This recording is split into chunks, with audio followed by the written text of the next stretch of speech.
Greetings and welcome. Today we're turning to a new topic and also a new and very interesting biography.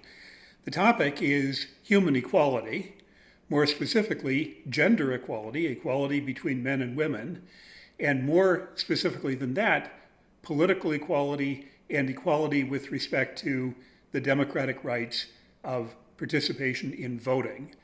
And so we'll spend 2 weeks looking at the struggle which is represented by the life story of Susan B. Anthony, but also is represented more deeply by the struggles of hundreds of brave women leaders and many thousands of women followers all over the country, both in the East and the West and the Midwest.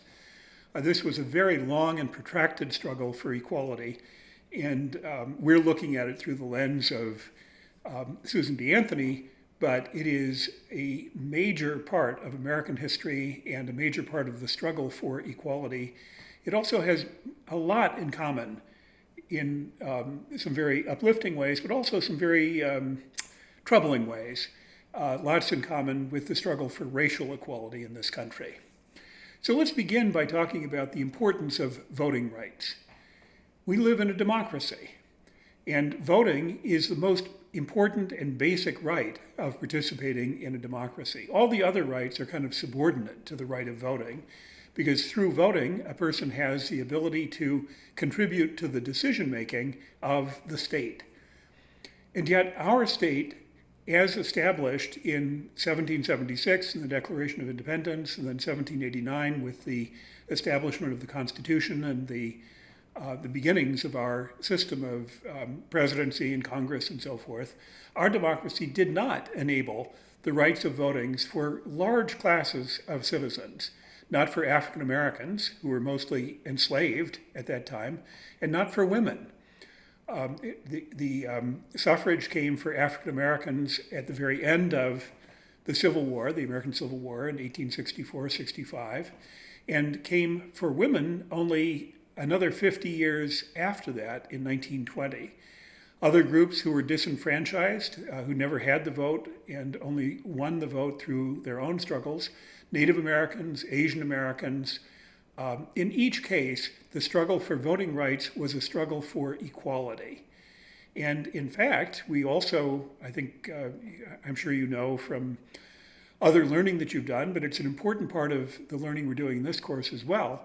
Voting rights, when established for African Americans in 1865 by the 15th Amendment, or the 14th Amendment, were inherently restricted by Jim Crow laws, which were created during the Reconstruction legislation in southern states almost immediately following the end of the Civil War. So restrictions on the voting rights for African Americans in the South, which were implemented through voter registration barriers, poll taxes, literacy requirements, and just plain violence and intimidation, deeply interfered with the exercise of equal voting rights for African Americans after the end of the American Civil War.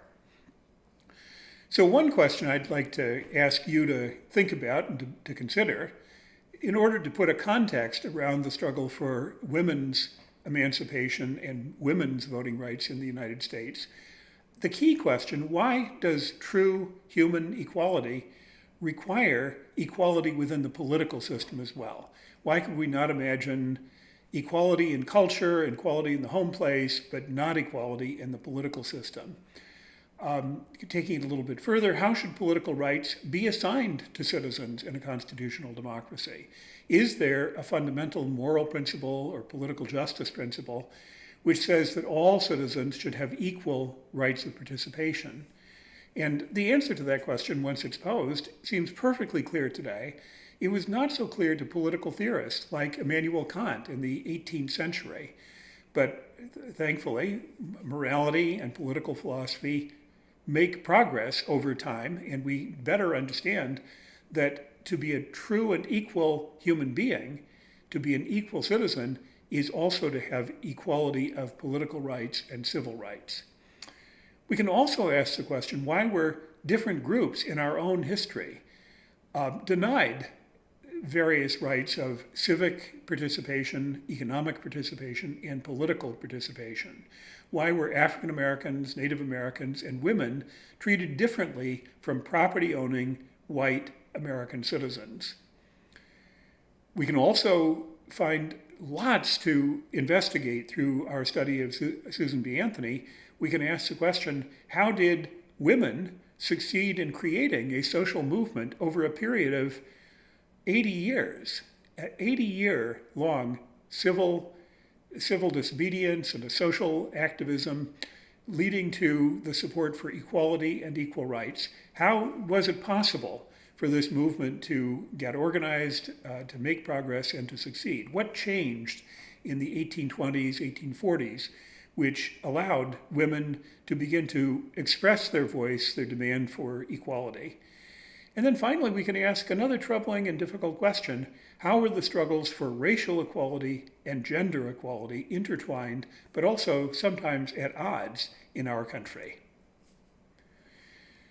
We can answer the first of these questions, why is equality of political participation so important, in these words: equal voting rights are a direct and urgent expression of the idea of equal citizenship, equal worth, and human dignity.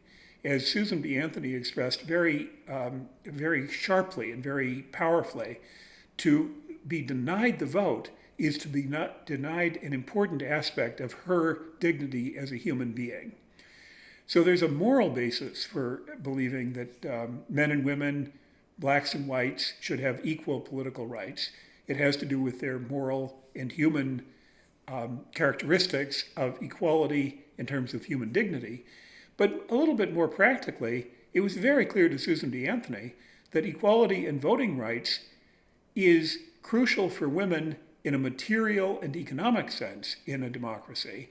All groups whose voting rights are restricted are less able to advocate for legislation and policy that they want and need. And so if farm workers, for example, because they move around, are not able to be represented in the political process, the electoral process, they will be much less able to call upon legislators to enact legislation which protects their conditions of work on the farms that they work on. It's just a very concrete fact.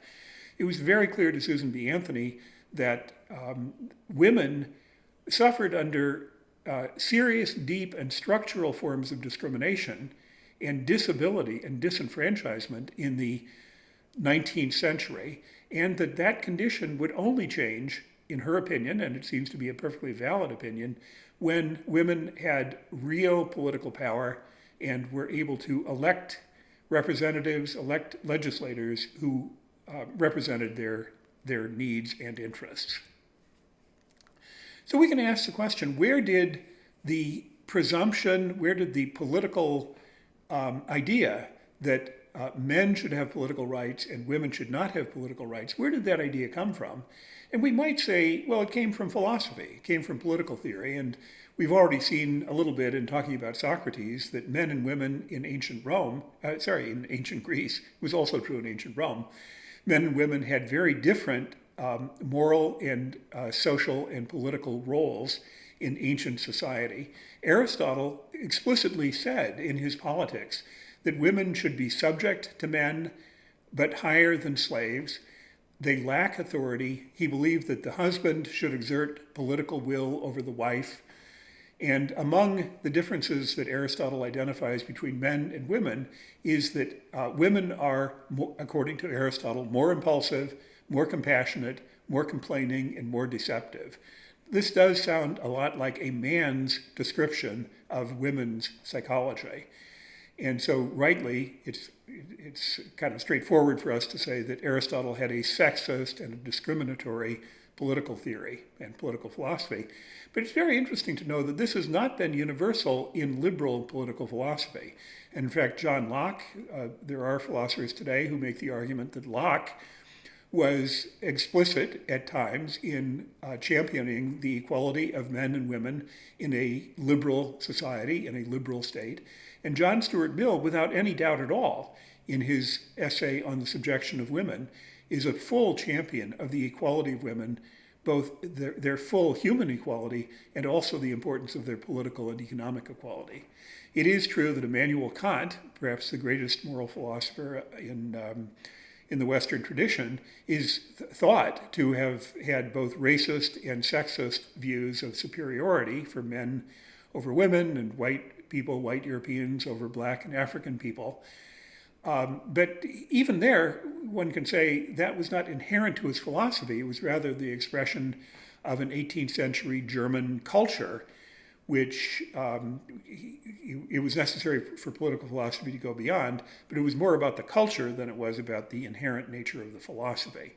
Kant's philosophy is grounded in the idea of the equality of all full human beings, and then he had the erroneous belief that in various ways women and non-white people were, in some sense, inferior to white Europeans.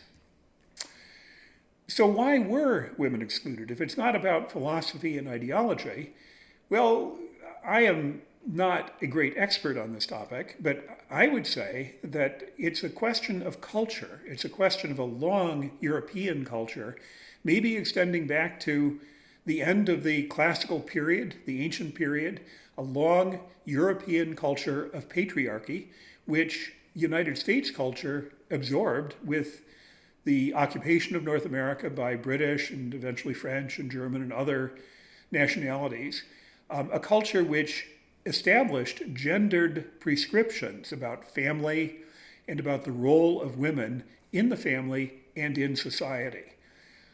It is very straightforward to discover in European history centuries of discrimination and disparagement of women, which is not to say that women have never had leading roles, leading intellectual roles, sometimes leading political roles in Europe, but that there is a strong kind of ideological and cultural disparagement and discrimination against women, and a background assumption of the natural superiority of men over women. So there was a background ideology of inequalities between men and women, between, in Aristotle's term, rational men and emotional women. So male-dominated societies in Europe and America, with power assigned to men over women, and legal and economic institutions restricting the freedom of women and the rights of women. This resulted in severe limits on women's rights in economy, law, marriage, and politics, and had the result of creating what we would now refer to as a social and economic and legal system of patriarchy, of male-centered patriarchy. So now let's move forward to the early part of the 19th century in the United States. In the 1820s and 30s, a political movement which really began as a social movement, a movement of social activism, began in which women began to have voice for expressing their own demand for equality, equal treatment, and a changing role in society.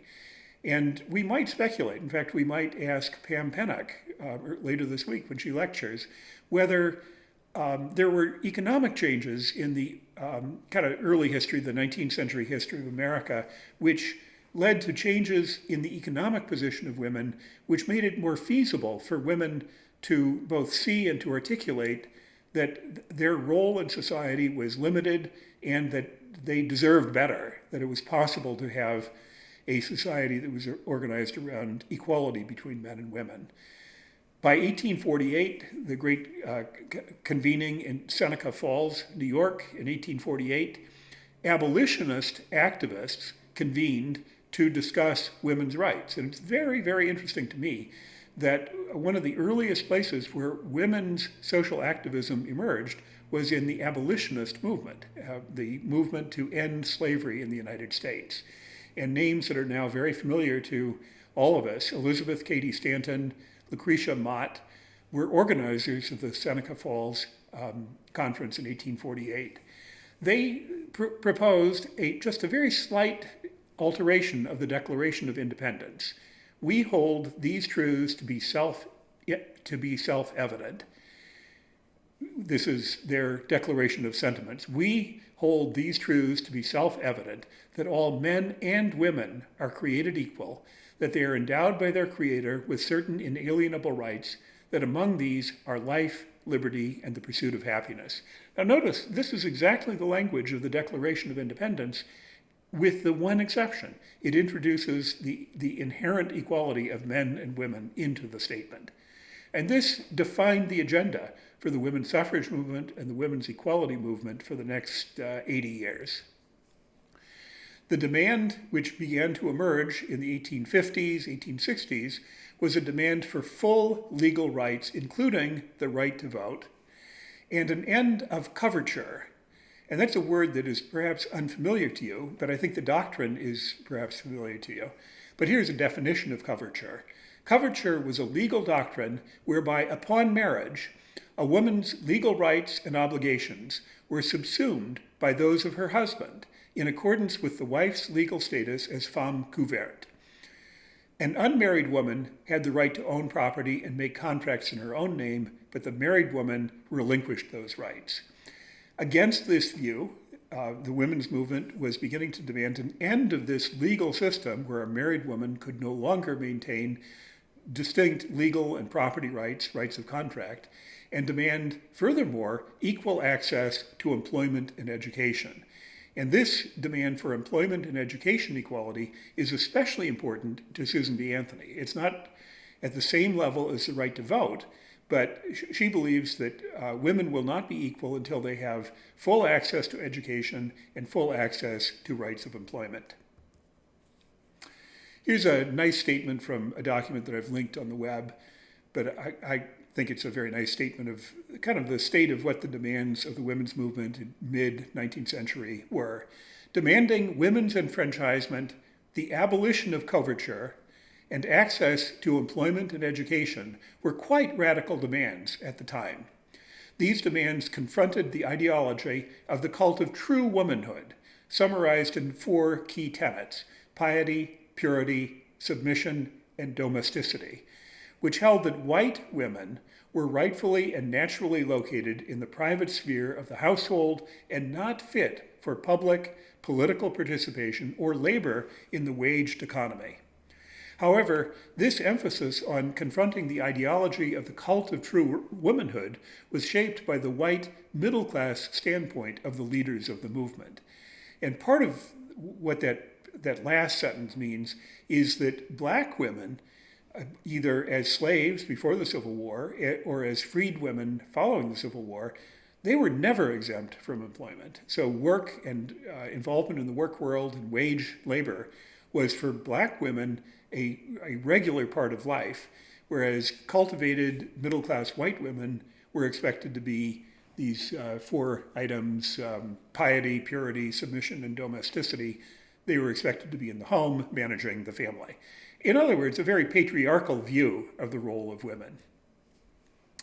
So let's talk a little bit about changes in the Constitution which occurred after the Civil War, or actually technically right at the very end of the Civil War, beginning with the 13th Amendment.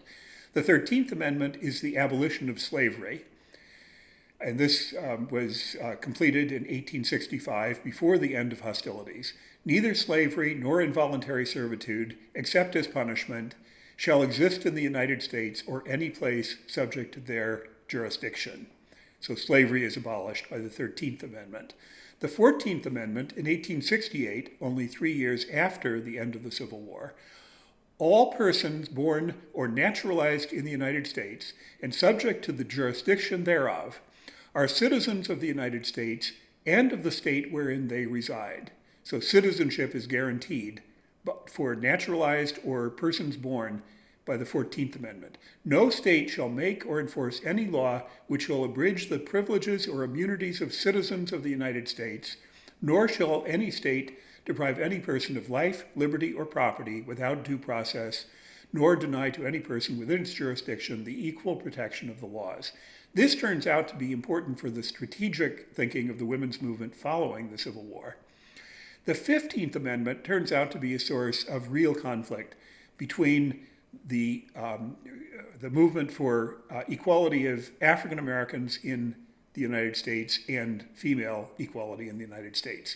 The 15th Amendment, eventually enacted in 1870, reads as follows: "The right of citizens of the United States to vote shall not be denied or abridged by the United States or by any state on account of race, color, or previous condition of servitude. So the 15th Amendment guarantees and assures the constitutional right of citizens to vote and shall not be interfered with on account of race, color, or servitude, meaning former slaves. What's interesting about the 15th Amendment is that it does not say anything about gender. It doesn't say the rights of male and female citizens, and it doesn't say on account of race, color, gender, or previous condition of servitude. And then the 19th Amendment, eventually, which does establish women's suffrage, the right of citizens of the United States to vote shall not be denied or abridged by the United States or by any state on account of sex. 1920, 100 years ago. Very interesting. That was 50 years after the establishment of the 15th Amendment. So what is ironic is that the Civil War resulted in emancipation of the slaves, and within short order, it involved at least formal recognition of the full rights of political participation and citizenship, though, as I mentioned, Reconstruction and the Jim Crow laws in the South following Reconstruction immediately interfered with the exercise of those rights. But the 14th Amendment defining citizens as male and the 15th Amendment guaranteeing blacks the right to vote, these were crucial amendments for the political participation of African American people. But activists in the women's suffrage movement were adamant that the 15th Amendment should also guarantee female suffrage, should also guarantee the right of women to vote. And that movement was unsuccessful. The 15th Amendment was confirmed and brought into constitutional law without reference to sex. And so new strategies were needed. And in 1869, the National Woman Suffrage Association was established by, once again, Elizabeth Cady Stanton and Susan B. Anthony.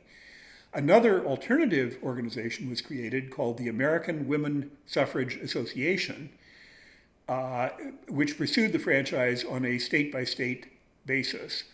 And in 1890, the two groups merged, and Elizabeth Cady Stanton was elected the first president of the merged group. But now we've got the makings of a kind of historically crucial conflict or disagreement about racial emancipation, racial equality, and gender emancipation and gender equality, because a disagreement and a harsh argument broke out between individuals committed to abolition, committed to the equality of African Americans following the outlawing of slavery, and the activists who were supporting equality for women and voting rights for women. And the argument was made, now this is the unsavory part, the difficult part, an argument was made following, really during Reconstruction and in later years, up into the early part of the 20th century, that female suffrage should be endorsed, should be written into Constitution and state law, because it would continue to support durable white supremacy. This is a quote from a suffrage activist from Mississippi, Belle Kearney, who gave a keynote address in 1903. And her quote was this: "The enfranchisement of women would ensure immediate and durable white supremacy honestly attained." And another important speech, and one which has been historically very discrediting, frankly, one that we need and various organizations need to pay attention to, in a speech by Carrie Chapman Catt, who was eventually the founder of the League of Women Voters. She gave to legislators in Mississippi and South Carolina a speech in which she said, "White supremacy will be strengthened, not weakened, by women's suffrage."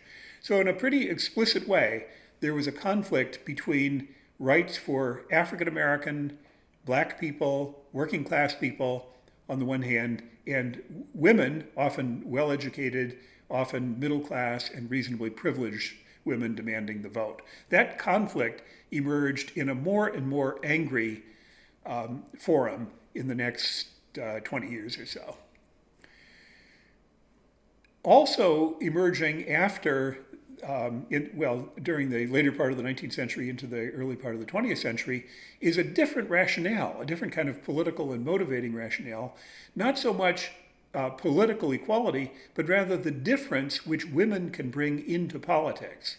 There was the idea of a maternal commonwealth. One of the social movements which brought lots of women into political activity was the temperance movement. My own grandmother, born in 1898, was a temperance activist. And temperance movement was largely pushed forward by women. And the idea that by giving women the vote, their concern for the welfare of their families, their ability to anticipate the bad behavior of their men, gives them a better way of governing and a better way of contributing to political activity. There was also a different strategy that was endorsed, and that was the idea not to struggle for a new constitutional amendment, but instead to go through a process of state-by-state establishment of voting rights. So how about Susan B. Anthony? 1820, she was born 78 years before my grandmother. Born in 1820, she was active in the abolitionist movement. She was from an educated family. And in fact, her father had a friendship with Frederick Douglass and also with William Lloyd Garrison, both familiar names from the abolitionist movement.